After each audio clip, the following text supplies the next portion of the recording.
اہل بیت اطہار علیہ السلام کی عظمت پر درود بھیجیں. محمد و آل محمد. اللہم صل علی محمد و آل محمد وعجل فرجہم. ایک بار پھر وقت کی امام کی نظر لطف کو حاصل کرنے کے لیے درود بھیجیں. محمد و آل محمد. صلی علی محمد و آل محمد وعجل فرجہم. اعوذ باللہ من الشیطان الرجیم. بسم اللہ الرحمن الرحیم. الحمد للہ رب العالمین والصلاة والسلام على سید الانبیاء والمرسلین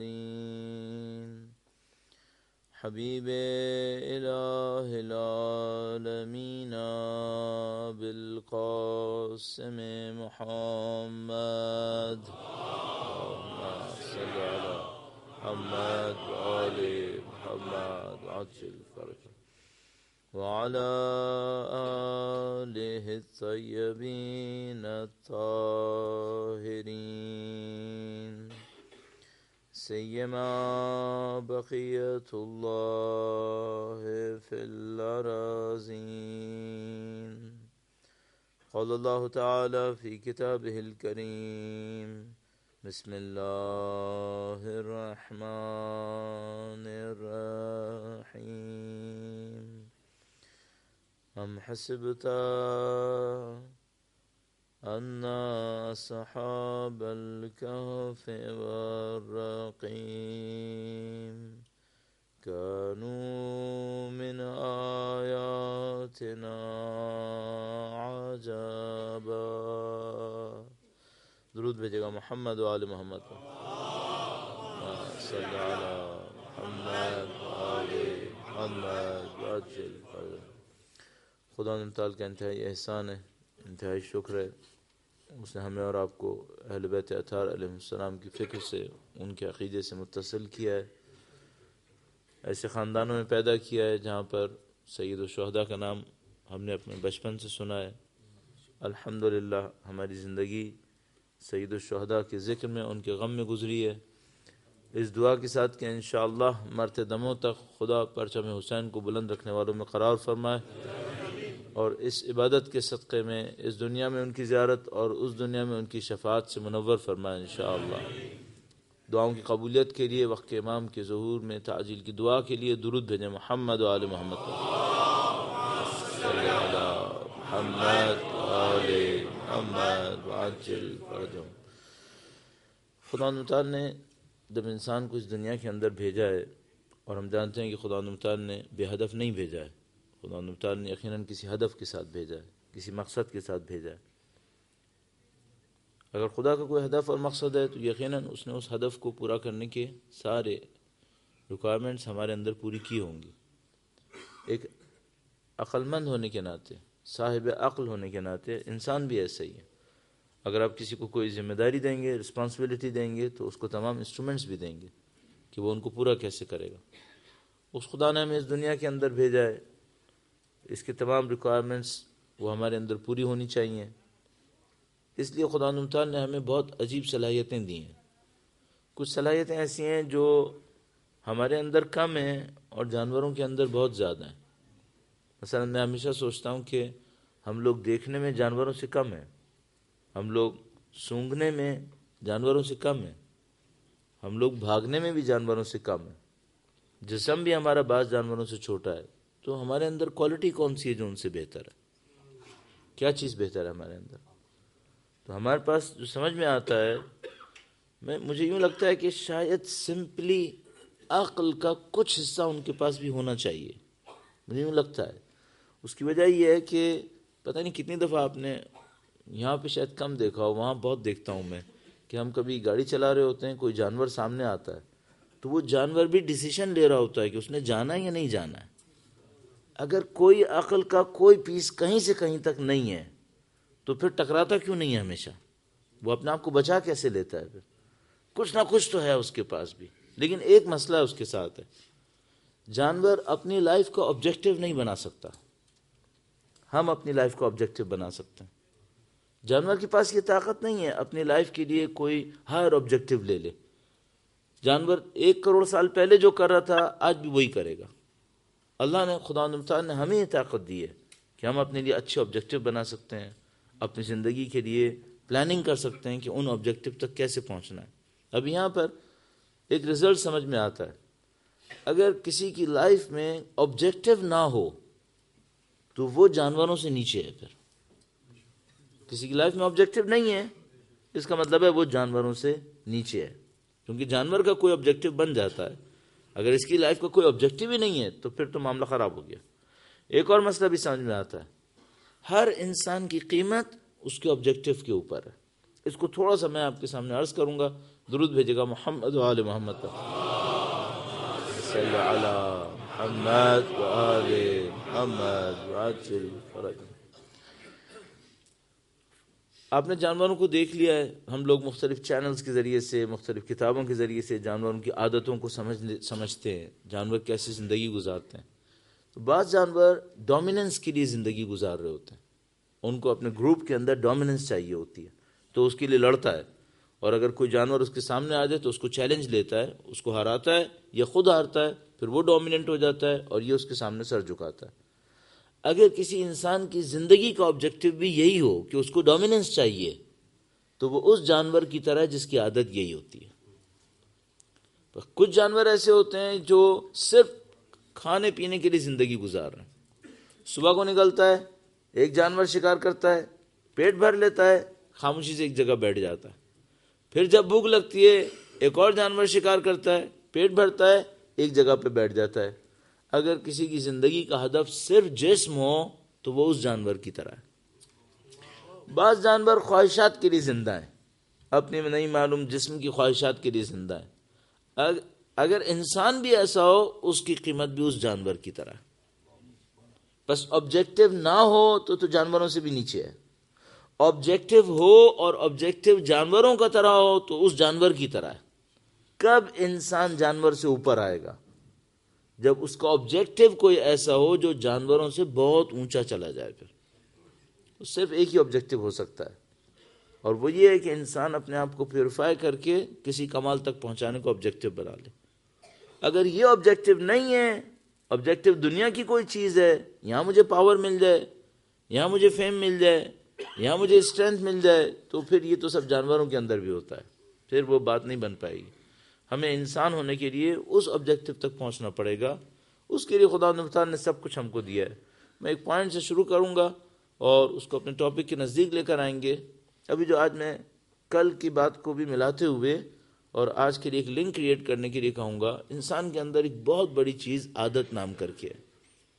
انسان کی عادت. کل میں نے آپ کی خدمت میں عرض کیا کہ ہماری جو برزخ میں شیپ بنے گی وہ جو ہم نے اوکیجنلی کوئی کام کیا اس پہ نہیں بنتی ہے، وہ بنتی ہے عادت کے اوپر. اب اس عادت کو تھوڑا سا دیکھنے کی کوشش کریں کس طرح کی چیز ہے. درود بھیجے گا محمد و آل محمد پر. صلی علی محمد و آل محمد وعجل فرجهم. میں نے یہ جملہ بہت دفعہ سنا ہے، آپ نے بھی شاید اپنی زندگی میں اس کو نوٹ کیا ہو کہ کسی آدمی نے کوئی غلط کام کر دیا، کوئی بڑا غلط کام کر دیا جس سے زندگی کا کوئی بڑا نقصان ہو گیا. مثال کے طور پر گھر والوں سے لڑ بیٹھا ہے، اپنی زندگی ختم کر دی اس نے، معاملہ بہت خراب ہو گیا ہے. اس سے پوچھا کیوں ایسا ہوا تو کہتا ہے مولانا مجھے غصہ آ جاتا ہے، غصہ آ گیا، معاملہ خراب ہو گیا، میرے بس میں نہیں تھا. صحیح ہے. اچھا یہ کیا ہو رہا ہے؟ ہماری عادتیں ہمارے فیوچر کو ڈیفائن کر رہی ہیں اور ہمارے کنٹرول میں بھی نہیں ہوتا. ہماری جو ہیبٹس ہیں یہ ہمارے فیوچر کو ڈیفائن کر رہی ہیں، اس دنیا کے اندر بھی، اور جو کل میں نے کہا تھا تو وہ برزخ کے اندر بھی. یہ ہیبٹس بہت عجیب ہیں، یہ بالکل آٹو کے اوپر کام کر رہی ہوتی ہیں، اس میں ہمارا کنٹرول بھی نہیں ہوتا، اور ان ہیبٹس کی وجہ سے ہمارا فیوچر بن رہا ہوتا ہے. یا خدا نہ کرے نعوذ باللہ فیوچر خراب ہو رہا ہوتا ہے اور یہ سب ایسے ہی چل رہا ہوتا ہے. اور یہ تو یہاں پر ہے، اور وہ جو برزخ میں نے بتایا ساری شیپ انسان کی ان ہیبٹس کے اوپر بن رہی ہوتی ہے. بس اگر آپ کو اچھی عادت ہے تو یہ آپ کی لائف کا بہت بڑا ایسٹ ہے، اور اگر خدا نہ کرے کوئی بری عادت لگ گئی ہے اب یہ بہت بڑی مصیبت لگ گئی ہے. میرا اپنا یہ خیال تھا کہ ہم لوگوں کو اپنے ایجوکیشن سسٹم کے اندر یا اپنے تربیت کے نظام کے اندر، چونکہ اب ایجوکیشن ایک اور چیز ہے اور تربیت ایک اور چیز ہے، اور یہ ہماری مشکلات میں سے ایک مشکل ہے کہ ہماری ایجوکیشن اور ہماری تربیت علیحدہ جگہوں کے اوپر ہو رہی ہے. اس کو ہمیں سمیٹنا پڑے گا کہیں نہ کہیں، اور یہاں پہ ایک کام ہو جانا چاہیے تھا اب تک کہ جہاں آپ کی ایجوکیشن ہو وہیں پر آپ کی تربیت بھی ہو رہی ہو. ہم نے اس کو دو علیحدہ جگہوں کے اوپر رکھا ہوا ہے، بلکہ ایسا ہو رہا ہے کہ جہاں ایجوکیشن ہو رہی ہے وہاں کام اینٹی تربیت ہو رہا ہوتا ہے. یعنی ہمارا بچہ پہلے اسکول جاتا ہے، وہ ایجوکیشن لینے جاتا ہے، اور اس ایجوکیشن کے ساتھ جو کچھ اس کو مل رہا ہوتا ہے وہ تربیت کے اگینسٹ ہوتا ہے. اس کے بعد ہم اس سے کہتے ہیں اب شام کو تم میرے ساتھ مسجد میں جانا، صبح تک جو تم کو سکھایا غلط وہ میں تمہارے دماغ سے نکلواؤں گا. اب صحیح ہے، اب وہاں وہ 5 دن جائے گا، یہاں یہ 1 دن آئے گا. کون جیتے گا یہ اللہ جانتا ہے. وہ جیتے گا جس کے پاس وہ روزانہ 6 گھنٹے جا رہا ہے، یا یہ جیتے گا جس کے پاس اگر وقت ہوتا ہے تو وہ 1-2 گھنٹے کے لیے آتا ہے. یہ بہت بڑا چیلنج ہے، اس کو ہمیں کہیں نہ کہیں صحیح کرنا تھا. اور کچھ چیزیں سننے میں آ رہی تھی کہ شاید یہاں پر بھی کوئی ایجوکیشن کے لیے کوئی بندوبست ہونے والا تھا، لیکن نہیں معلوم مجھے، ابھی اچانک میرے دماغ میں آ گیا کہ ہوا یا نہیں ہوا.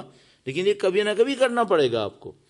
بس میرے ذہن میں یہ آتا ہے کہ ہم اپنے بچوں کی اچھی عادتوں کے لیے کوئی پروگرام بنا لیتے کہ ہمارے بچوں کے اندر یہ عادتیں آ جائیں، اور وہ عادتیں مثال کے طور پر جو غلط عادتیں ہیں انسان کی وہ اس کے اندر سے نکال دی جائیں. اگر اب تک کسی نے اس کے اوپر توجہ نہیں دی ہے تو میں کم سے کم ایک جگہ کو آپ کے سامنے پوائنٹ کروں گا، اس کام کو صحیح کرنے کی کوشش کر لیں. درود بھیجے گا محمد و آل محمد پر. صلی علی محمد و آل محمد وعجل فرجہ. اب یہ جو کام کہہ رہا ہوں تھوڑا سا تیزی سے کہوں گا تاکہ اس کے اوپر ہمارا زیادہ وقت نہ لگے، ہم ٹاپک کے اوپر زیادہ ٹائم دے سکیں. آپ کبھی موقع ملے اپنا جائزہ لیں، اپنا انالیسس کریں، اپنے آپ سے ایک بات پوچھیں، کیا میرے اندر کوئی ایسی عادت ہے جو میرے اطراف میں جو سنسیئر لوگ ہیں ان کو بری لگتی ہے؟ میں اچھا آدمی ہوں، فرض کر لیتے ہیں میرے پاس بہت ساری اچھائی ہیں. کیا میرے اندر کوئی ایسی عادت ہے جو میرے سراؤنڈنگ میں سنسیئر لوگ ہیں انہیں اچھی نہیں لگتی ہے؟ اگر ہے، آپ کو سمجھ میں نہیں آئے تو پوچھ لیں دوسروں سے. اگر ہے تو اس سے سب سے پہلے جان چھڑا دیں. باقی آپ بعد میں چھوڑیں نہ چھوڑیں، اس کو سب سے پہلے چھوڑ دیں. میں نے کیا کہا آپ سے؟ اپنا انالیسس کریں. مثلا ظاہر ہے میں بھی ایک فیملی چلا رہا ہوں، میرے بھی بچے ہیں، میں بھی ماں باپ کے ساتھ ہوا، بھائی ہوئے، میری بہنیں ہوئی، جو کچھ بھی ہے، میں ایک فیملی کے اندر رہتا ہوں. ان لوگوں کو میری کوئی عادت بری لگتی ہے کیا؟ اگر ان سے کوئی کوشچن کرے یہ آدمی کیسا ہے، اچھا آدمی ہے، کوئی ایسی چیز ہے اس کے اندر یہ نہ ہو تو بہت اچھا ہو جائے، تو وہ بیچارے کہیں گے کہ اگر اس میں یہ مسئلہ نہ ہوتا نا تو یہ بہت اچھا ہو جاتا. اچھا، وہ آپ سے کہیں گے کیا؟ اگر آپ نے گراؤنڈ اچھا بنایا ہوا ہے تو آپ سے بھی کہہ دیں گے. موسٹ پروبیبلی نہیں کہیں گے، زیادہ تر ایسا ہے کہ نہیں کہیں گے. لیکن اگر آپ ان سے اصرار کریں گے کہ نہیں میری ایک خرابی بتاؤ، اچھا جب آپ یہ کوشچن کریں گے تو آپ کے اندر ایک خوبی آ چکی ہوگی. وہ کیا خوبی ہوگی؟ ہمبلنس. اور اگر آپ یہ کوشچن نہیں کر پا رہے اس کا مطلب ہے ایک برائی آ چکی ہے، تکبر. میں اس سے نہیں پوچھ پا رہا کہ میرے اندر کیوں، میں اتنا اکڑا ہوا انسان ہوں کہ میں اپنے ساتھ چلنے والوں سے یہ کہہ نہیں پا رہا کہ میرے اندر کوئی برائی ہے کیا. تو آپ کہیں نہ کہیں کوشش کریں، اپنے آپ سے پوچھ لیں، اپنے سراؤنڈنگ میں لوگوں سے پوچھیں، ان سے پوچھیں کیا میرے اندر کوئی خرابی ہے؟ کوئی خرابی ہے جو اگر میرے اندر نہ ہو تو تمہارے لیے زیادہ بہتر ہوگا. اچھا ممکن ہے وہ 5 خرابیاں بتائیں، اب آپ کیا کریں؟ ان میں جو سب سے فنڈامنٹل ہے اس کے اوپر ہاتھ رکھیں، اس کو صحیح کرنے کی کوشش کریں. اگر آپ زیادہ عمر کے ہیں تب بھی یہ کر لیں، بیچ کی عمر کے ہیں کم عمر کے ہیں تب بھی یہ کام کر لیں. کیوں؟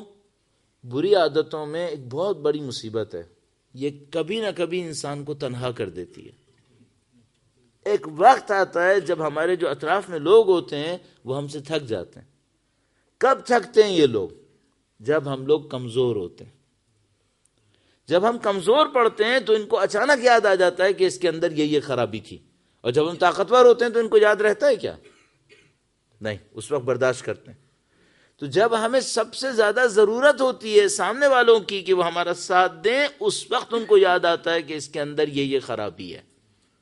اس سے پہلے کہ وہ ٹائم آئے کہ میں کمزور پڑوں اور ان کو یاد آئے کہ اس کے اندر کیا کیا خرابی ہے، میں اپنے طاقت کے زمانے میں ان سے پوچھ لوں میرے اندر کیا کیا خرابی ہے، اس کو صحیح کر لوں. اس وقت پھر یہ میرے ساتھ بھی چلیں گے. درود بھیجیں محمد و آل محمد صلی علی محمد و آل محمد وعجل فرجهم. اس چیپٹر میں ایک پوائنٹ کا اضافہ اور ہونا چاہیے، اور وہ یہ ہے کہ بری عادت کو چھوڑتے کیسے ہیں. بری عادت چھوڑنا بہت مشکل کام ہے. یعنی اگر مجھ سے کوئی کہے دنیا کے سخت ترین کاموں میں سے ایک کام، تو میں کہوں گا بری عادت چھوڑنا. یہ بہت مصیبت کا کام ہے. اس کا مجھے ایک طریقہ کار سمجھ میں آیا ہے. کسی کو بری عادت اگر چھوڑنی ہے، میرے خیال میں یہ طریقہ بہتر طریقہ ہے. وہ کیا کرے؟ مجھے یاد ہے جب ہم لوگ طالب علم بنے تو ہمارے کچھ اساتذہ یہ کہتے تھے، کچھ دوست احباب یہ کہتے تھے کہ مثلا اگر تم کو کوئی غلط عادت چھوڑنی ہے تو اپنے اوپر یہ بانڈ کر لو کہ جب فلاں کام کرو گے تو اتنا پیسہ صدقے میں دو گے. تو وہ صدقے میں دینے کی وجہ سے تمہارا صدقہ بھی جائے گا اور اس سے بری عادت بھی چھٹے گی، اور وہ جو پیسے کی محبت ہے نا وہ تم سے کہیں نہ کہیں صحیح کروا لے گی. اچھا، مجھے یہ آئیڈیا بہت اچھا اب پہلے لگتا تھا، اب نہیں لگا. اب مجھے یہ آئیڈیا بہت اچھا نہیں لگا، چونکہ وہ کیا کرے گا، وہ کہے گا چلو میں پیسے دے دیتا ہوں، میری عادت پھر بھی چلتی رہے گی. اب مجھے ایک اور چیز سمجھ میں آئی ہے. یہ جو اب پوائنٹ سمجھ میں آیا ہے، اس کو میں نے بہت جگہ آزمایا ہے. چونکہ ہمارے پاس دوست احباب کچھ پوچھنے والے آ جاتے ہیں تو ہمارے پاس ایکسپیرینس کرنے کے لیے بہت زیادہ گراؤنڈ بن جاتا ہے، اپنے اوپر بھی دوسروں کے اوپر بھی. تو ایک اور طریقہ کار سمجھ میں آیا ہے، یہ مجھے لگا بہت پازیٹیو ہے. وہ کیا ہے؟ مثلا آپ نے کسی بری عادت کو چھوڑنا ہے. فرض کر لیتے ہیں یوں ہی میں کہہ رہا ہوں، مثلا میں نے سوچا ہے کہ بھائی میں جب بھی شاؤٹنگ کروں گا یہ میری غلط عادت ہے، مجھے اس کو چھوڑنا ہے، میں کسی کے اوپر چیخوں گا نہیں. اچھا، اس کو چھوڑنے کے لیے کیا کروں؟ اپنے لیے طے کر لوں جب بھی وہ غلط کام کروں گا کوئی عبادت کروں گا سزا میں. صدقہ نہ دیں، پیسہ نہ دے، کیا کریں؟ عبادت کریں. بس اپنے آپ کو باؤنڈ کر لے. اگر میں شاؤٹنگ کی 2 رکعت نماز استغفار کی پڑھوں گا. اگر میں نے فلاں کام غلط کیا، مثلا کوئی بچہ مجھ سے کہتا ہے مولانا میں چاہتا ہوں میری نماز قضا نہ ہو لیکن قضا ہو جاتی ہے، میں کیا کروں؟ تو میں اس سے کہتا ہوں تم اپنے لیے طے کر لو کہ جب بھی میں نماز قضا ہوئی، خدا نہ کرے میں زیارت عاشورہ پڑھوں گا.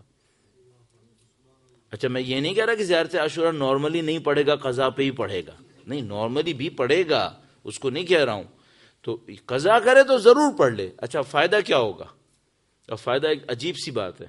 فائدہ یہ ہوگا کہ شیطان کو یہ سوچنا ہوگا یہ کام کراؤں تو یہ وہ کرے گا. شیطان کو درود بھیجے محمد و آل محمد صلی علی محمد و آل محمد. وہ ہمیشہ ہم کو پھنساتا ہے نا، ہم اس کو پھنسائیں گے. دیکھ لے تو نے گمراہ کرنا ہے تو اگر تو نے گڑبڑ کی میرے ساتھ تو میں پھر وہ کروں گا. اور پھر شیطان بہت ماسٹر ہے، پھر وہ فوراً دیکھتا ہے کہ یہ جو اس نے وہ کام کر لیا نا تو وہ تو پھر بہت ہی کام خراب ہو جائے گا. پھر وہ اس سے آپ کے تھوڑا سا جان چھوڑ دے گا. ایک ایسے ہی واقعہ ذہن میں آ گیا اور میں آپ کو بتاتا چلوں، پچھلے سال بھی شاید بتایا ہو نہ بتایا ہو. وہ کہتے ہیں ایک آدمی نماز پڑھنے جا رہا تھا، صبح کی فجر کی نماز پڑھنے جا رہا تھا. بڑا تیار ویار ہو کے گیا بیچارہ. وہ ایک جگہ کے اوپر پانی پڑا ہوا تھا، بارش کا پانی، نجس پانی. وہاں سے جا رہا ہوتا ہے تو اس کا پاؤں سلپ ہوتا ہے، وہ اس پانی کے اندر گر جاتا ہے. پانی کے اندر گرتا ہے، کپڑے نجس ہوتے ہیں. وہ کہتا ہے کہ میرے کپڑے نجس ہوں گے، اب میں نماز نہیں پڑھوں گا، اب میں نماز مسجد میں نہیں پڑھ سکتا، اب میں گھر جاتا ہوں، گھر میں بدلوں گا کپڑے، گھر میں پڑھوں گا. گھر واپس آتا ہے تو دیکھتا ہے ابھی ٹائم باقی ہے، تو کہتا ہے کوئی بات نہیں، کپڑے چینج کرتا ہوں، دوبارہ چلا جاتا ہوں. کپڑے چینج کرتا ہے، دوبارہ جاتا ہے، دوبارہ اس جگہ جا رہا ہوتا ہے، پھر وہیں سے گزر رہا ہوتا ہے، پھر سلپ ہو جاتا ہے، پھر سلپ ہوتا ہے، دوبارہ گر جاتا ہے. دوبارہ گرتا ہے، کپڑے نجس ہو جاتے ہیں، کہتے ہیں آج میرے مقدر میں نماز نہیں ہے، مسجد میں نہیں ہے، میں گھر جاؤں گا، گھر جا کے پڑھ لیتا ہوں. گھر آتا ہے، دیکھتا ہے کہ چلو آج میں دوبارہ چلا ہی جاؤں. اب 2 دفعہ جانے کا کر چکا ہے، تیسری دفعہ نکلتا ہے. تیسری دفعہ نکلتا ہے، پھر وہیں اسی اسپاٹ پہ پہنچتا ہے جہاں بار بار گر رہا تھا. تو دیکھتا ہے ایک آدمی ایک لیمپ لیے کھڑا ہوا ہے. تو وہ جب نزدیک آتا ہے نا، تو وہ جو لیمپ لیے کھڑا ہوتا ہے وہ کہتا ہے بھائی کیئرفل، اب نہیں گرنا. تو وہ کہتا ہے کہ بہت شریف آدمی ہے جو کوئی بھی لیمپ لے کے کھڑا ہوا ہے. تو وہ اس سے کہتا ہے تو بہت اچھا، اللہ کا اچھا بندہ ہے جو میرے لیے اتنا کیئر کر رہا ہے. تو کہتا ہے نہیں، بہت اچھا بھی نہیں ہوں، میں شیطان ہوں. تو وہ کہتا ہے کہ ہم نے تو آج تک اچھا نہیں سنا تھا کہ شیطان اتنا اچھا ہو جائے کہ بھئی لیمپ لے کے بھی کھڑا ہے. تو اس سے پوچھتا ہے کہ تم شیطان کیسے، تو پھر لیمپ کیوں لیے ہوئے ہو، بچا کیوں رہے ہو؟ تو وہ کہتا ہے کہ دیکھو وہ جو پہلی 2 دفعہ گرایا تھا نا، وہ بھی میں نے گرایا تھا. تو کہتا ہے ابھی آج دنیا میں عجیب کام ہو رہے ہیں کہ پہلے تو نے 2 دفعہ گرایا، اب نہیں گرا رہا، اور اب کے لیمپ بھی لے کے کھڑا ہے کہ میں نہ گروں اور مسجد جاؤں. تو کوئی شیطان نہیں دیکھا تھا آج تک جو مسجد کا راستہ صاف کر رہا ہوں. کہنے لگا نہیں، معاملہ کچھ اور ہے. جب میں تجھ کو پہلی دفعہ گرایا اور تو کھڑا ہوا، گھر گیا اور تو نے کہا میں واپس آؤں گا اللہ کی گھر، تو اللہ نے تیرے آدھے گناہ معاف کر دیے. پھر میں نے تجھ کو دوسری دفعہ گرایا، تو گھر گیا، تو نے کہا میں کپڑے بدلوں گا پھر واپس آؤں گا، اللہ نے تیرے باقی گناہ بھی معاف کر دیا. ابھی تیرے سارے گناہ معاف ہو گئے. اب میں ڈر رہا تھا کہ اگر میں تجھے پھر گراؤں اور تو پھر گیا تو خدا قیامت تک کے تیرے سارے ہونے والے گناہ بھی معاف کر دے گا، تو میرا تیرا معاملہ ہی ختم ہو جائے گا. پھر اس لیے میں ابھی لیمپ لے کے کھڑا ہوں کہ ابھی گرنا نہیں، سیدھے سیدھے مسجد میں چلے جاؤ. درود بھیجو محمد و آل محمد، صلی علی محمد و آل محمد وعجل رجب. یہ شیطان کسی پیسے سے نہیں مانتا ہے، یہ شیطان صرف عبادت سے اس کی ناک رگڑی جاتی ہے، عبادت سے اس کی ناک رگڑتی ہے. تو آپ نے کوئی بری عادت چھوڑنی ہے، عبادت کی پینلٹی لگاؤ، عبادت کی پینلٹی لگاؤ. اس عبادت کی پینلٹی سے آپ اپنی بری عادت کو کنٹرول کر پائیں گے. یہ اس سلسلے میں بات ختم ہوئی. اب ایک بات سوچیں، اب کبھی آپ اس کے رزلٹ میں اپنی کوئی نہ کوئی عادت ضرور پکڑ لیجئے گا. ایک کوئی عادت امپروو کرنے کے لیے اپنے آپ کو پکڑ لیجئے گا. ہمیں مسلسل امپروومنٹ کرنی ہے نا. اپنی کوئی ایک عادت پکڑیں جس کو ختم کرنے کی کوشش کریں، اور اس کے اندر رول یہی بنائیں کہ اگر دوبارہ کیا تو میں عبادت سے اپنے آپ کو سزا دوں گا. اچھا، یہ تو ابھی بات ہو گئی عادت چھوڑنا کتنا مشکل کام ہے، یہ ہو گیا وہ ہو گیا. اب ایک بات سوچیں، ایک آدمی کو عادت پڑے کتنا سخت ہے، اور اگر سوسائٹی کو عادت پڑ جائے، اب بہت سخت ہے. اب اس برائی کو چھڑانے کے لیے جو سوسائٹی میں آ جاتی ہے، پھر نبی چاہیے ہوتا ہے. عام آدمی یہ کام نہیں کر سکتا ہے. پھر یا نبی آتا ہے یا نبی کا جیسا کوئی آتا ہے جو اس کام کو کروانے کی کوشش کرتا ہے. اور اگر عادت پینیٹریٹ کر جائے کسی سوسائٹی کے اندر، اس وقت اس کو چھڑانے کے لیے کیا کیا جائے؟ اس وقت پھر خون دینا پڑتا ہے، اس وقت پھر جان دینی پڑتی ہے. یہ وہ مشکل تھی جو سید الشہداء کے زمانے میں تھی. لوگوں کے اندر بری عادتیں آ گئی تھیں، وہ بری عادتیں پینیٹریٹ کر گئی تھیں، اتنی پینیٹریٹ کر گئی تھیں کہ ان کے اندر غیرت ختم ہو گئی تھی. دین کے اندر ایک چیپٹر ایسا ہے جو بہت ہی عجیب ہے، اور اگر آپ نے اس کے اندر ذرا سی مسٹیک کی، آپ کو بہت سالوں بعد پتا چلے گا کہ معاملہ خراب ہو چکا ہے. میں ایک مثال آپ کی خدمت میں عرض کرتا ہوں. درود بھیجے گا محمد و آل محمد پر، صلی علی محمد و آل محمد وعجل رجب. یہ کوشچن ہر چند سال کے بعد ریفریش ہو کے دوبارہ آ جاتا ہے. یہ کوشچن آتا ہے، کچھ سال کے بعد ریفریش ہوتا ہے، پھر دوبارہ آ جاتا ہے. کوشچن یہ ہے، یہ آپ نے دیکھا ہے ممبر اور ممبر کے ساتھ مثلا ایک طریقہ کار. کوشچن بار بار یہ آتا ہے، کیا یہ ضروری ہے؟ یہ ہر سال کے بعد آتا ہے. چند سال گزرتے ہیں، کبھی ایک جگہ پہ آئے گا، پھر اس کو کاؤنٹر کرو تھوڑا سا، پھر دوبارہ کہیں اور سے آئے گا، پھر دوبارہ کہیں اور سے آئے گا. کوشچن کیا ہے؟ کوشچن یہ ہے کہ بھئی یہ جو آپ کر رہے ہیں یہ مونولوگ ہے، ٹھیک ہے، مونولوگ ہے. آج کل دنیا کے اندر انٹریکشن بہت زیادہ ہوتا ہے، انٹریکٹیو ڈسکشنز ہوتے ہیں، اور اس کے اندر آپ آڈیو ویژول ایفیکٹ کا سہارا لے رہے ہوتے ہیں. تو آپ پروجیکٹرز لگا رہے ہوتے ہیں، پریزنٹیشنز دے رہے ہوتے ہیں.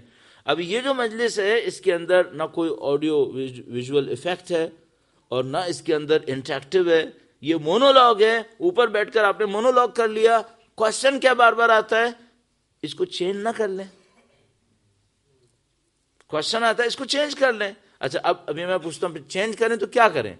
تو کہتے ہیں بھائی ٹھیک ہے، یہ جو ممبر تھا یہ اس لیے تھا کہ آپ تھوڑا سا اونچا ہو کے بیٹھ جائیں تاکہ لوگ آپ کو دیکھ لیں، تو ابھی تو ہر طرف یہ اسکرینز لگی ہوئی ہیں، ابھی کیا ضرورت ہے؟ ایک بات.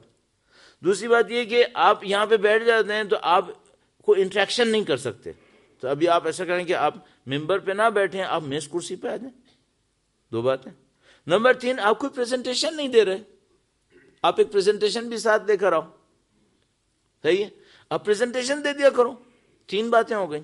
اچھا ابھی میں ووٹنگ نہیں کر رہا ہوں کہ کتنے لوگ فیور میں کتنے لوگ اس کے اگینسٹ ہیں، لیکن میں آپ سے صرف اتنا پوچھ رہا ہوں، اپنے طور پہ اپنے ذہن پہ سوچے گا تاکہ آپ کو بھی تھوڑی پریکٹس ہو جائے. ہونا چاہیے یا نہیں ہونا چاہیے؟ چینج ہونا چاہیے یا نہیں ہونا چاہیے؟ ایسے اپنے ذہن کو سوچنا. میں نہیں کہہ رہا ہاں نہ کچھ نہیں، میری اوپینین یہ ہے نہیں ہونا چاہیے. میں کہہ رہا ہوں نہیں ہونا چاہیے. اچھا کیوں نہیں ہونا چاہیے؟ ہاں میں معتقد نہیں ہوں کہ ممبر کو بہت اونچا ہونا چاہیے، میں کہتا ہوں بس اتنا ہونا چاہیے کہ نظر آ جائے، بس اتنا ہونا کافی ہے. ٹھیک ہے. ہاں کیوں چینج نہیں ہونا چاہیے؟ چونکہ مجھے ایک بات پتا ہے، اگر آپ دین میں سے تقدس احترام نکال دیتے ہیں پھر دین تقریباً ختم ہو جاتا ہے. یہ دین چلا ہے احترام کے اوپر. اچھا اس دین کے اندر احترام ایک معاملہ ہے، اور ایک اور بہت بڑا معاملہ اس دین کے اندر، اور وہ ہے سمبلز، جس کو ہم سمبولزم کہتے ہیں. یہ ممبر ایک علامت ہے، چیئر میں وہ نہیں ہے. آپ کو لکڑی ہے، آپ کو کپڑا ہے، یہ میں بھی قبول کروں گا کہ اوریجنلی لکڑی ہے لیکن کپڑا ہے، لیکن یہ لکڑی اور کپڑا جب ممبر کی صورت میں ہوتا ہے تو سیکریڈ ہے، پھر سیکریڈ ہے. میں دین میں سے یہ سیکریڈنس ختم نہیں کر سکتا، میں رسک نہیں لوں گا. 1400 ایئرز اس پیٹرن نے کچھ پے کیا ہے. اس کو نکالنے کے بعد اس 1400 ایئرز کی ٹریڈیشن کو توڑوں اور ایک نئے کو ایکسپیرینس کروں، دیکھوں وہ دے گا یا نہیں دے گا. اس کا تصور کرنا بہت خطرناک ہے. اچھا یہ ایک اور بات ہے کہ ہم نے باہر سے دیکھ لیا ہے کہ وہ یہ نہیں دے رہا ہے، وہ یہ نہیں دے رہا ہے. مثال کے طور پر آپ اس سارے پیٹرن کو چینج کر لو. آپ بھی کیوں زمین پہ بیٹھے ہو؟ بھائی کوئی چیئر پہ بیٹھتا ہے مجبوری کی وجہ سے بیٹھتا ہے، جس کو مجبوری نہیں ہے وہ زمین کے اوپر بیٹھا ہوا ہے. آپ کیوں زمین کے اوپر بیٹھے ہو؟ آپ بھی بیٹھو چیئر پہ. قبول ہے؟ نہیں ہے قبول، تو پھر مجھ سے کیوں کہہ رہے ہو کہ میں چیئر پہ بیٹھوں؟ بھائی تم کو قبول نہیں ہے کہ تم اپنا پیٹرن چینج کرو، تو مجھ سے کیوں کہتے ہو کہ میں اپنا پیٹرن چینج کروں؟ مجھے بھی پتا ہے، آپ کو بھی پتا ہے کہ آپ فرش سے اٹھ کر کرسی پہ گئے پھر وہ بات نہیں ہے. مجھے بھی پتا ہے میں ممبر سے نکل کے کرسی پہ گیا پھر وہ بات نہیں ہے. میں یہ رسک نہیں لوں گا، سیکریڈنس چاہیے ہمیں. اچھا یہ جو دنیا کے اندر اس کے اینٹی کام کرنے والے ہیں، وہ میں نے آپ کو پہلے بھی عرض کیا، 3-4 دن پہلے بتایا، وہ مینڈک والی مثال، وہ گریجولی سلولی گریجولی کام کر رہے ہوتے ہیں. تو وہ پہلے دن سے نہیں کہتے ہم سیکریڈنس لینے کے لیے آئے ہیں، اس کی سینکٹیٹی کو ختم کرنے کے لیے آئے ہیں. وہ یہ نہیں کہے گا. وہ پہلے دن یہ کہے گا اس کی پروڈکٹیوٹی اور ایفیشنسی کو بڑھانے کے لیے یہ چھوٹا سا چینج کر لو. اچھا اگر میں ہوشیار نہیں ہوا تو میرا وہ جو فاؤنڈیشن تھا وہ اسی چھوٹے سے چینج کے اندر ہاتھ سے نکل جائے گا، یا آہستہ آہستہ نکل جائے گا. ابھی بہت ہوشیار ہونا پڑتا ہے. وہ یہ کہ بھائی ماڈرنائزیشن کے کوئی اگینسٹ نہیں ہے، دس از ماڈرنائزیشن. ہم نے ایک نئے ٹول کو یوٹیلائز کیا جو پہلے ہمارے پاس نہیں تھا. ہم نے مائک اسپیکر کو یوٹیلائز کیا یہ ہمارے پاس پہلے نہیں تھا. اس ماڈرنائزیشن کو ہم نے اپنے کام کے اگینسٹ نہیں دیکھا، اس کو یوٹیلائز کر لیا. ماڈرنائزیشن یہ ہے کہ آپ نے انٹرنیٹ کو استعمال کر لیا جو آپ پہلے استعمال نہیں کر رہے تھے. آپ ٹولز اور انسٹرومنٹس کے اندر یہ کام کر سکتے ہیں، لیکن سمبلز میں اور پروسیجرز کے اندر آپ یہ کام نہیں کریں. اگر آپ نے کام کیا آپ کی کچھ بیسکس آپ کے ہاتھ سے نکل جائیں گی، آپ کو پتہ بھی نہیں چلے گا، اور آپ کی سیکریڈنس ختم ہو جائے گی. درود بھیجے گا محمد و آل محمد صلی علی محمد و آل محمد وعجل فرجهم. سید الشہداء کے زمانے میں جو دین کے دشمن تھے انہوں نے بھی یہی کام کیا. انہوں نے کیا کیا؟ انہوں نے دین کے اندر سے وہ تقدس نکال دیا. اچھا، دین میں سے تقدس کیسے نکالتے ہیں؟ رسپیکٹ جو اس کی ایک بہت اعلیٰ بہت بڑے لیول کی رسپیکٹ ہوتی ہے، اس رسپیکٹ کو نکالتے کیسے ہیں؟ اچھا، اس سے پہلے کہ میں کہوں ایک اور بات پوچھوں گا، اور اس کو بھی میں چاہ رہا ہوں تھوڑی سی ہم لوگ کریکشن کریں. ہم لوگوں سے اگر کوئی پوچھتا ہے کہ جو دین کے دشمن تھے اس زمانے میں اسپیشلی، چلو پہلے یہاں سے شروع کرتے ہیں، آج کے زمانے میں جو دین کے دشمن ہیں یہ بے وقوف ہیں یا ہوشیار ہیں؟ چلو اللہ کا شکر ہے، سب نے مان لی یہ بات کہ بھئی آج کے زمانے میں جو دین کا دشمن ہے وہ بے وقوف نہیں ہے. مثلا اب ہوشیار لوگ ہیں جو دشمنی کر رہے ہیں، پلانرز ہیں یا نہیں ہیں؟ ٹاپ کلاس کے پلانرز ہیں.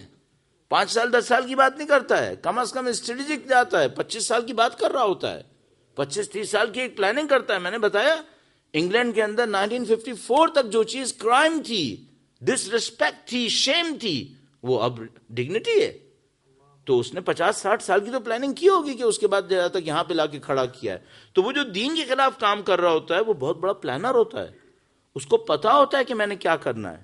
اور یہ میں آپ کو بتاتا چلوں، اس کے اوپر ضرور دیکھیے گا، جب بھی کوئی کسی قوم کے اگینسٹ پلاننگ کرے گا، میرا اپنا یہ خیال ہے اگر ہوشیار ہوا اور اس کے پاس ٹائم ہوا تو وہ اسکول کے سلیبس سے شروع کرے گا، وہ پرائمری اسکول کے سلیبس سے شروع کرے گا.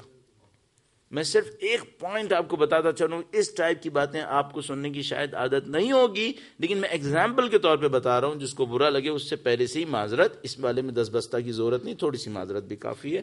اس میں یہ ہے کہ 1914 کے بعد امریکہ میں فارن پالیسی میں ایک ٹرن آیا اور انہوں نے کہا کہ ہمیں دنیا کے دوسرے ملکوں کے اوپر بھی باقاعدہ قبضہ کرنا پڑے گا، اور اس کے لیے ان کی پبلک تیار نہیں تھی. تو جو لیگ آف نیشن تھا اس کا ووٹ پاس نہیں ہو سکا. تو ان کے جو بہت بڑے لوگ تھے وہ جمع ہوئے، انہوں نے کہا یہ کیا ہوا کہ ہم نے تو سوچا تھا پوری دنیا پہ قبضہ کریں گے اور لیگ آف نیشن کا ووٹ بھی پاس نہیں ہوا، جو بعد میں جا کے یونائٹڈ نیشن بنی سیکنڈ ورلڈ وار کے بعد. تو انہوں نے ایک سادہ سا کام کیا، انہوں نے کیا کیا کہ امریکہ کے اندر سوشل اسٹڈیز اور ہسٹری کی جو ٹیکسٹ بکس تھیں ان کو چینج کیا. آپ اپنی ہسٹری کی ٹیکسٹ بکس کو اگر چینج کر لیں، آپ کی قوم کی پوری مینٹالٹی چینج ہو جائے گی، آپ کو پتہ بھی نہیں چلے گا آپ کی مینٹالٹی چینج ہو چکی ہے. یہ بہت عجیب ہے. ایک مثال اور دے دوں آپ کی خدمت میں تاکہ آپ کے ذہن میں آ جائے یہ ٹیکسٹ بک کا ایشو کتنا خطرناک ہوتا ہے، اور ہم دونوں ہاتھوں سے اپنے بچے کو ان کے حوالے کر رہے ہیں، پیسے بھی دیتے ہیں. اب مجھے سمجھ میں نہیں آتا ہم کیوں یہ کرتے ہیں، کہ کس اطمینان کے ساتھ یہ کام کر رہے ہیں. یہ مثال پھر تھوڑی سی عجیب لگے گی اور مجھے اپنے بات کے اوپر واپس آنا ہے، میں اس سے لنک کے اندر ہوں، میں باہر نہیں گیا ہوا ہوں. 1960s میں میرا اسپیشلائزیشن پولیٹیکل سائنسز کے اندر تھا. 1960s میں ایک پولیٹیکل سائیکالوجسٹ تھا، اس نے ایک چھوٹا سا کام کیا، اس نے ایک ریسرچ ورک کیا 60s میں. اس نے ایران میں پرشین پڑھانے کی جو بکس تھیں کلاس 1 to 5 فار ایگزامپل، اور ٹرکی میں ٹرکش لینگویج پڑھانے کی جو بکس تھیں کلاس 1 to 5 پرائمری کی، وہ اس نے لی.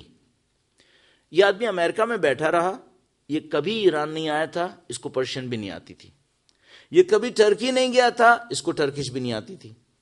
اس نے ٹرکش لینگویج سکھانے کی بکس لی 1 to 5 فار ایگزامپل، پرشین سکھانے کی بکس لی 1 to 5، ان کو امریکہ میں لے کے آ گیا. امریکہ میں لا کر اس کو انگلش میں ٹرانسلیٹ کروا لیا. ٹرانسلیٹ کروانے کے بعد اپنی پولیٹیکل سائیکالوجی کو استعمال کرتے ہوئے اس نے دونوں قوموں کے بارے میں 60s میں ایک پریڈکشن کی. اس نے پریڈکشن کی کہ ایران میں ایک انقلاب آ سکتا ہے، ٹرکی میں نہیں آ سکتا. How it happened؟ یہ کبھی ٹرکی نہیں آیا تھا، یہ کبھی ایران نہیں آیا تھا، نہ اس کو پرشین آتی تھی نہ اس کو ٹرکش آتی تھی. اور اس نے کس چیز کو دیکھ کر پریڈکٹ کیا تھا؟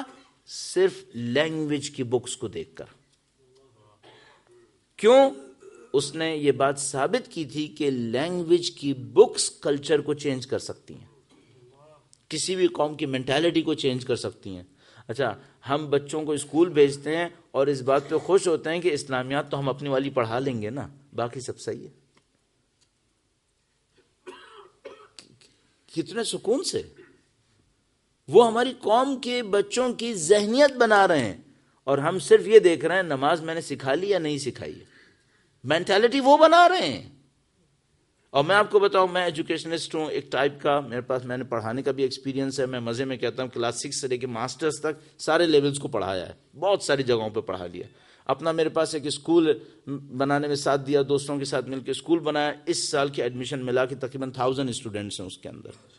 میں صرف ایک دعویٰ کرتا ہوں، کہتا ہوں اسکول تم اپنے پاس رکھو، ٹیچرز تم لاؤ، سلیبس تم لاؤ، سب کچھ تم کرو، مجھے صرف نوٹس بورڈ دے دو، میں بچے بنا نہیں سکا، بگاڑ ضرور لوں گا،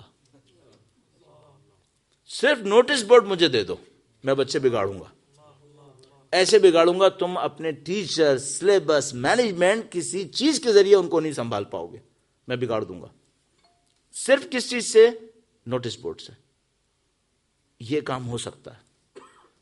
اب آپ یہ بتائیں میں اور آپ کیا کر رہے ہیں؟ اور قوم کو بگاڑنے کے کتنے انسٹرومنٹس ہم نے دوسروں کو دیے ہوئے ہیں کہ تم آؤ مزے سے بگاڑو، اور یہ وہ کام ہے جو وہ کر سکتے ہیں۔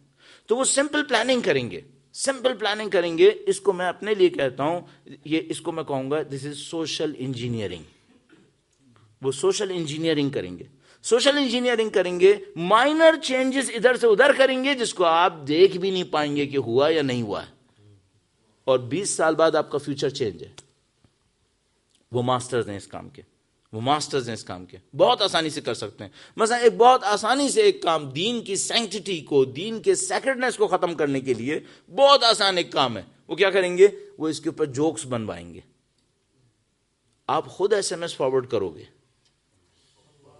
آپ خود ای میل فارورڈ کرو گے۔ اچھا آپ کیوں فارورڈ کرو گے؟ آپ کہو گے ایسی ہنسی کی بات تھی میں نے کر دیا۔ اب دیکھو انہوں نے سب کانٹیننٹ میں کم از کم کیا کیا۔ اب میں سے کچھ کا بیک گراؤنڈ شاید سب کانٹیننٹ ہوگا اور کچھ کا ظاہر ہے کہ نہیں ہوگا، لیکن جن کا بیک گراؤنڈ ہے، مثال کے طور پر کبھی اپنے آپ سے پوچھا یہ ملا نصیر الدین آیا کہاں سے؟ اچھا ملا نصیر الدین کی کبھی کوئی پکچر دیکھو، ایگزیکٹلی ہمارا عالم ہے، کس نے بنایا؟ اپنے ملک کے اندر جا کر دیکھو فلاسفرز کے لطیفے کتنے ہیں۔ اچھا اگر کسی ملک کے اندر فلاسفر پاگل ہے تو کوئی فلاسفر بنے گا؟ اچھا فلاسفر نہیں بنے گا تو کیا ہوگا؟ کچھ بھی نہیں ہوگا، قوم کے اندر سوچنے سمجھنے کا کام ختم ہو جائے گا۔ باقی تو سب کوئی مسئلہ نہیں، باقی سب لیبر ہیں، وہ چلتے رہیں گے۔ اتنی آسانی سے کیا کرنا ہے؟ صرف ایک کام کرنا ہے، مثلا 3-4 بندے لو جن کی لینگویج کے اوپر بہت اچھی گرپ ہو، ان سے کہو بھائی 2-4 لطیفے بناتے رہو ہر روز، پیسے دیں گے ہم تم کو پیسے دیں گے، ہر روز لطیفے بناؤ۔ وہ لطیفے بناتا رہے گا، ان لطیفوں کو ای میل، ایس ایم ایس، فلاں کے ذریعے سے بھاشے کے اندر فلوٹ کرتے رہو، وہ لطیفے باقی اپنا سارا کام خود کر لیں گے۔ دین کی سینکٹیٹی کو یہ چند لطیفوں سے ختم کر لیں گے، اور ہم اور آپ سمجھ بھی نہیں پائیں گے کہ کیا ہو گیا۔ اس کو میں کہہ رہا ہوں پھر دوبارہ، آپ نے خود کہا کہ دین کا دشمن بہت مکار ہے، بہت مکار ہے۔ اچھا آج کا تو مکار ہے، اب ایک اور بات پوچھوں گا، 1400 ایئرز بیک مکار تھا یا بیوقوف تھا؟ ہاں، اس کو ہمارا ذہن نہیں مان پاتا۔ ہم لوگ یہ سمجھ رہے ہیں آج کا دشمن تو بہت مکار ہے، اس زمانے میں جو دین کا دشمن تھا نا وہ ایسے ہی کوئی بے وقوف سے لوگ تھے۔ مثلا فرض کرو کوئی کہے یزید ابن معاویہ بے وقوف انسان تھا، ابھی کوئی کہے گا کہ عبید اللہ ابن زیاد بھی بے وقوف انسان تھا؟ زیاد ابن ابی کا بیٹا بے وقوف انسان تھا عبید اللہ ابن زیاد۔ عمرو ابن عاص بے وقوف انسان تھا، فاکس آف عرب تھا اس کا ٹائٹل، وہ بے وقوف آدمی تھا؟ ان میں کوئی بے وقوف نہیں ہے۔ ٹاپ کلاس کے پولیٹیشین سے اپنے ٹائم کے جو کام کر رہے تھے بالکل پریسائز ٹارگٹ کے اوپر مارنے کے لیے کرتے تھے، اور اگر یہ اتنے ایکسپرٹس نہ ہوتے تو 50 ایئرز کے اندر اندر اللہ کے رسول کا جس کا نام لے رہے تھے اس کا نواسہ کربلا میں کیسے شہید کر لیا؟ پھر ایکسپرٹس تھے، دین کو ختم کرنے کے ایکسپرٹس تھے، ان کو پتا تھا ہم نے اس قوم کے انسٹرومنٹس میں کیا ڈالنا ہے، اس کو کیا لے کے چلنا ہے کہ اس کے اندر سے یہ ختم، یہ ختم، یہ ختم۔ ہمارے پاس واقعات موجود ہیں، واقعہ موجود ہے. میں نے کل آپ سے کہا تھا اگر لائف دنیا کے ساتھ آپ کی اٹیچمنٹ بڑھ جائے اور یہ اٹیچمنٹ ڈپینڈنسی پہ چلی جائے, ایک تو ظاہر ہے میں نے دنیا میں رہنا ہے, کچھ نہ کچھ تو اٹیچمنٹ میرا رہے گا, لیکن وہ اٹیچمنٹ ایسا ہو جائے کہ وہ اٹیچمنٹ میرے لیے ایک چیپٹر بن گیا ہے اللہ کے حکم کے مقابلے میں, یہ اٹیچمنٹ انسان کو بے غیرت کر دیتا ہے. دین کے نام پہ غیرت ختم ہو جاتی ہے. جب دین کے نام پہ غیرت ختم ہو جاتی ہے تو پھر اس قوم کا دین تباہ کرنا کوئی مشکل کام نہیں ہوتا. کیوں؟ وہ چیلنج نہیں لیتے. غیرت ہوگی تو چیلنج آئے گا نا, وہ غیرت ہی نہیں ہے اس کے اندر تو چیلنج کہاں سے لے گا وہ. اور ہمارے سامنے روایتیں موجود ہیں, وہ یہ کہ ایک آدمی صبح کی نماز پڑھانے آیا اور اس نے صبح کی نماز پڑھائی بنی امیہ کے گورنرز میں سے, اور اس نے فجر کی نماز میں مسجد کے محراب میں وامٹنگ کی اور وہ ساری شراب کی بدبو مسجد کے اندر پھیل گئی. اچھا, لوگوں نے اس آدمی کو قتل کر دیا کیا؟ مارا؟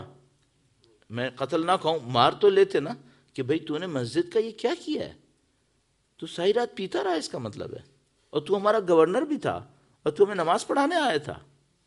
کچھ نہیں ہوا, کچھ نہیں ہوا. اگر یہ نہیں ہوا اب اس کا مطلب کیا ہے؟ اب اس قوم پہ حملہ کرو, اب کچھ نہیں ہونے کا. جب یہ ہو گیا تو اس کے بعد کیا ہوا؟ اس قوم کا جو جتنا بھی غیرت تھی وہ سب کی سب ختم ہو گئی. غیرت ختم ہو گئی. پھر ایک ٹائم آیا, بسر ابن ابی ارطاط امیر المومنین کی بارڈرز پہ حملہ کرتا تھا, لوگوں کو مارتا تھا, لوٹتا تھا اور چلا جاتا تھا. اور مولا امیر المومنین ایک دفعہ خطبہ دیتے ہیں, کہتے ہیں مجھے غصہ اس بات کے اوپر ہے اور یہ غم اس بات کا ہے کہ وہ آیا, اس نے ہمارے اندر حملہ کیا, وہ لوٹ کے چلا گیا اور تم میں سے کوئی زخمی بھی نہیں ہوا, کسی نے مقابلہ نہیں کیا تم میں سے. تو غیرت کہاں گئی؟ امیر المومنین فرما رہے ہیں تم لڑتے اس آدمی سے جو تمہارے گھر پہ حملہ کرنے آیا تھا, تم لڑتے, تم مرتے, پھر وہ مار کے چلا جاتا, پھر کوئی بات تھی. تم میں سے کوئی لڑا ہی نہیں.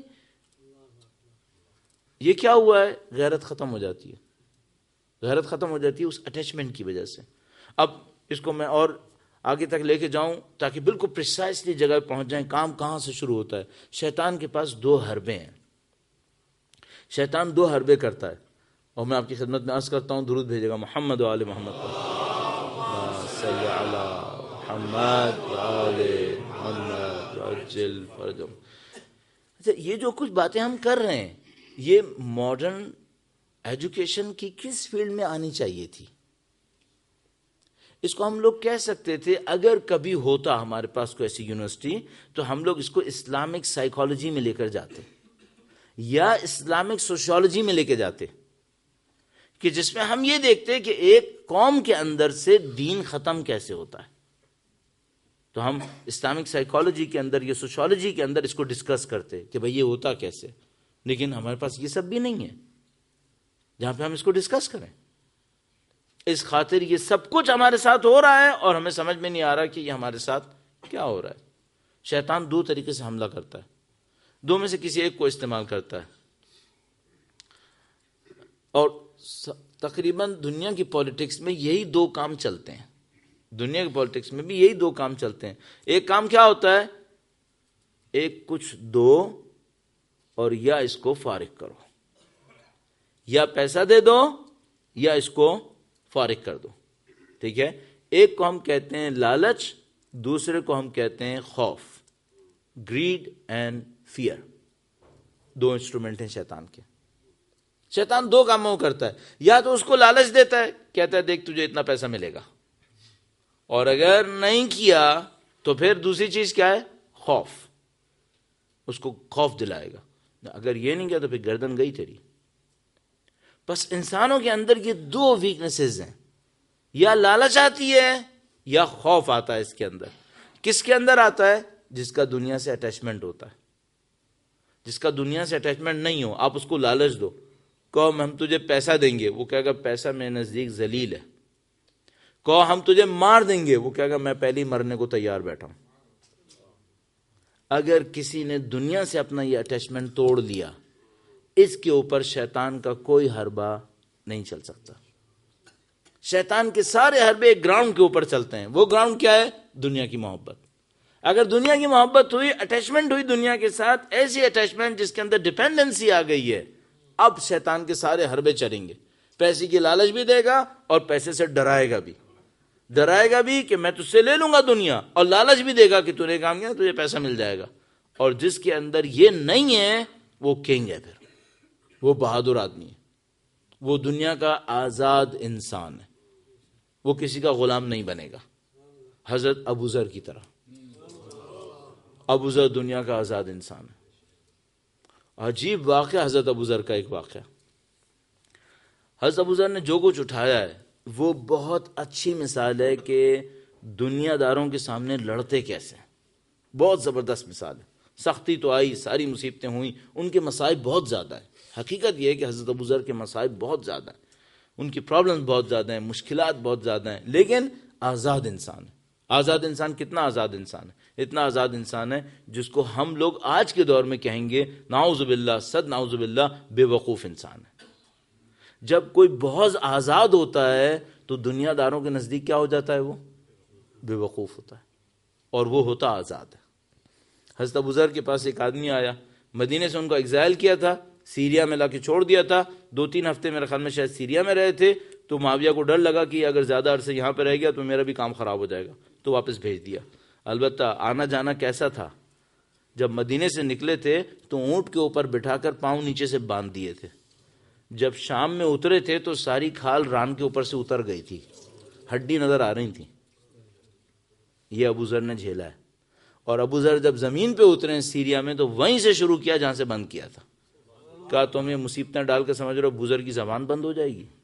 میری زبان بند نہیں ہوتی. وہیں سے شروع کیا. ایک اسٹوپڈ آدمی معاویہ کے پاس آیا، کہنے لگا یہ ابو ذر کی زبان بند کرنا آسان ہے. وہ بہت پریشان تھا کہ اس طرح بول رہا ہے، اتنا بولتا رہا تو سیریا میں ریولوشن آ جائے گا، میں کہاں جاؤں گا پھر. تو اس نے لوگوں سے کہا کہ بھئی اس کو چپ کراؤ. لوگوں نے کہا، ایک آدمی نے کہا، میں نے کہا وہ اسٹوپڈ آدمی تھا، وہ آیا، وہ کہنے لگا کہ اس کی زبان بند کرنا آسان کام ہے. اچھا، اب جس سے اس نے کہا تھا وہ اسٹوپڈ نہیں تھا نا، وہ بہت تیز آدمی تھا. اس نے کہا بھائی تو بیوقوف آدمی ہے، یہ ابو ذر کا معاملہ ہے. کہنے لگا تم مجھے کچھ پیسے دو، میں اس کی زبان بند کرتا ہوں. جو کہہ رہا تھا وہ اسٹوپڈ تھا، امیر شام اسٹوپڈ نہیں تھا، بہت بہت تیز ظاہر ہے، وہ سب کو پتا ہے. اس نے کہا چلو ٹھیک ہے، پیسے دیتے ہیں، جاؤ تم جاؤ اس کی زبان بند کر دو. وہ آیا، وہ بیوقوف آدمی آیا ابو ذر کے پاس، اور حضرت ابو ذر سے کہنے لگا ابو ذر میں تمہارے لیے کچھ پیسے لایا ہوں. ابو ذر سمجھ گئے کہ کیا ڈرامے کرنا. انہوں نے سوچا اس کو میں ذرا سکھاتا ہوں. تو اس سے کہا کہ یہ پیسے میرے ہیں؟ کہنے لگا ہاں تمہارے. کہنے لگا اچھا میرے ہونے کا مطلب یہ کہ میں جو چاہوں کروں؟ اب وہ خوش ہوا کہ شاید یہ لپیٹے میں آ گیا ہے یہ. تو اس نے کہا ہاں ہاں تمہارے پیسے ہیں، جو تمہیں کرنا ہے کر لینا. کہنے لگے تو پھر لاؤ پیسے دو مجھے. پیسے لیے اور وہاں پہ ایک راؤنڈ اباؤٹ پہ کھڑے ہو کر زور سے آواز لگائی، جو لوگ بھی غریب ہیں ان کو پیسے چاہیے لائن لگا لو. لوگوں نے ایک لائن لگائی، انہوں نے تھوڑی دیر میں وہ کھولا، اس میں سے ایک ایک سکہ 2 سکے لوگوں کو دیے، پیسے ختم. وہ جو پیسے لایا تھا اس نے کہا ابو ذر یہ کیا کیا؟ سارے پیسے تقسیم کر دیے؟ اس نے کہا ہاں تقسیم کر دیے. کہنے لگا تو نے اپنے لیے تو کچھ بھی نہیں رکھا. کہنے لگا میرے پاس ایک اور بوری ہے، اس میں میرے لیے ہے. کہنا اچھا تیرے پاس اتنی بڑی کوئی چیز ہے؟ کہنے لگا ہاں میرے پاس ایک بوری. ابو ذر نے کہا میرے پاس ایک بوری ہے، ایک تھیلی ہے، اس کے اندر ایک چیز ہے، اتنی بڑی ہے کہ جو تو لایا وہ تو کچھ بھی نہیں ہے. اب یہ پاگل آدمی سمجھ رہا ہے اس میں ہیرے رکھے. کہنے لگا دکھاؤ اس میں کیا ہے. ابو ذر نے کہا تو دیکھ لے، کوئی مسئلہ تھوڑی ہے. اس نے تھیلی کھولی، اس کے اندر 2 روٹیاں رکھی تھیں. اس نے ابو ذر سے کہا ابو ذر بیوقوف بنا رہا، تو نے کہا تھا اس کے اندر کوئی ایسی چیز ہے جس کے ہوتے ہوئے مجھے کسی چیز کی ضرورت نہیں ہے، اس میں تو 2 روٹی پڑی ہے. ابو ذر نے کہا بالکل صحیح ہے، 1 روٹی دوپہر کی ہے، 1 رات کی ہے، جس نے آج دی ہے وہ کل بھی دے دے گا. معاملہ ختم. ہمارے نزدیک یہ آدمی بیوقوف ہے نعوذ باللہ تعالی، لیکن یہ دنیا کا آزاد ترین انسان ہے. آزاد ترین انسان ہے. کیوں؟ اس نے دنیا سے اٹیچمنٹ نہیں بنائی ہے. میں نہیں کہہ رہا بزنس نہیں کرو، میں جیسے ہی کہتا ہوں نا، لوگ کہتے ہیں وہ ایک جگہ میں نہیں نام لوں گا، لینے والا تھا بچ گیا میں. تو میں نے پڑھا کہیں پر، بی بی خدیجہ کے حوالے سے پڑھا تھا. پڑھ کے واپس آیا تو میں صحن میں سے گزر رہا تھا، تو ایک آدمی کہہ رہا تھا اس کو یہاں مت لاؤ، سب کو غریب کر دے گا. اس کو یہاں مت لاؤ، یہ سب کو غریب کر دے گا. تو اب یہ ہے کہ میں نہیں کہہ رہا بزنس نہیں کرو، نہیں بزنس کرو، اپنے اوپر خرچ نہ کرو، اللہ کے بندوں پہ خرچ کر لو۔ اصل میسج یہ نہیں ہے کہ بیکار بیٹھ جاؤ، اصل میسج یہ نہیں کہ آپ ایکسپینشن نہیں کرو، نہیں ایکسپینشن کرو، کب تک اپنے اوپر خرچ کرو گے؟ خدا متعال ایک جملہ کہتا ہے قرآن کریم کے اندر، فرماتا ہے ما عندکم ینفد وما عند اللہ باق، جو تمہارے پاس ہے وہ ختم ہو جائے گا، جو اللہ کے پاس ہے وہ باقی رہے گا۔ تو اپنے پاس جمع کرتے رہو، یہ سب ختم ہوگا، اور جو تم اللہ کے پاس بھیجو گے وہ باقی رہے گا۔ سید الشہداء کے سامنے ایسی قوم ہے، اس کا شعور ختم ہو گیا، لوگ دنیا کے اندر پھنس گئے۔ اب سید الشہداء نے یہاں سے نکالنا ہے، لوگوں کے اندر لالچ بھی ہے، لوگوں کے اندر خوف بھی ہے، اور اس ایکسٹریم لیول پر ہے کہ لوگ بے غیرت ہو گئے، اور بے غیرت ہونے کے بعد ان کا دین تباہ ہوئے چلا جا رہا ہے، وہ آواز نہیں اٹھاتے۔ دین کی تباہی کا پیک یہ تھا کہ یزید ابن معاویہ جیسا خلیفہ بن رہا ہے اور کوئی چیلنج نہیں کر رہا۔ سید الشہداء فرماتے ہیں وعلی الاسلام السلام، یہ تو معاملہ ختم ہو گیا، یہ تو دین پامال ہو گیا۔ اچھا اب اے مولا آپ نے کرنا کیا ہے؟ مولا فرما رہے ہیں کہ میں ان لوگوں کی آنکھیں کھولوں گا۔ میں کیسے؟ ان کے دلوں کے اندر دنیا بسی ہوئی ہے، ہر ایک آدمی بکنے کو تیار ہے۔